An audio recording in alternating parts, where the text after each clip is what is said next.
Have you noticed something strange? The most talented people are usually the ones who doubt themselves the most. Meanwhile, people who know very little often speak with 100% confidence. This is called the Dunning-Kruger effect. Your doubt is not a sign of weakness, it's a sign that your brain is smart enough to see many possibilities. But when this mechanism gets stuck, it becomes a prison. Today, we will learn why your inner voice says you're not ready and how to update the old software in your head. Why do we doubt ourselves at all?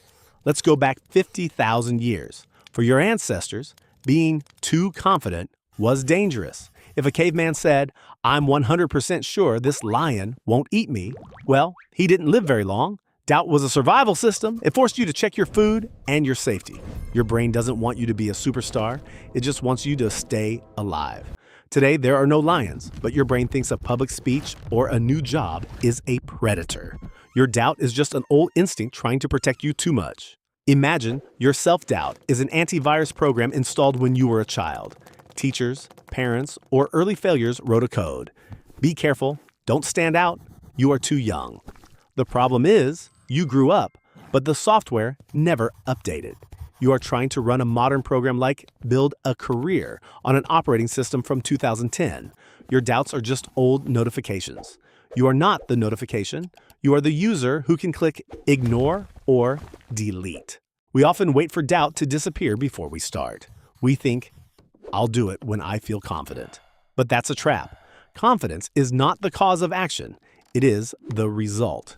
You won't feel confident until you take the first step and see that the world didn't end. Confidence is a muscle.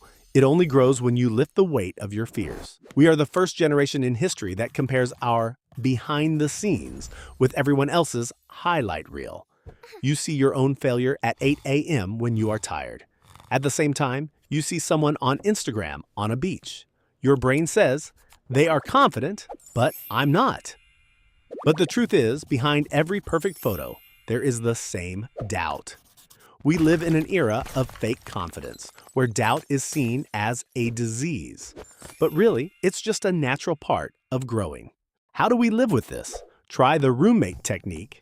When you hear "I can't do this," change it to "My brain is having a thought that I can't do this."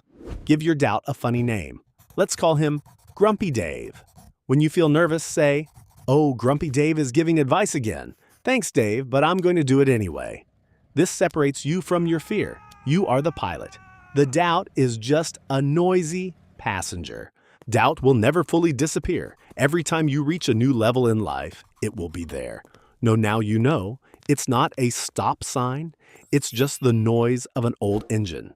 Write in the comments, what is one thing you are afraid to start because of doubt? Let's support each other. Subscribe if you want to update your inner software. See you next time.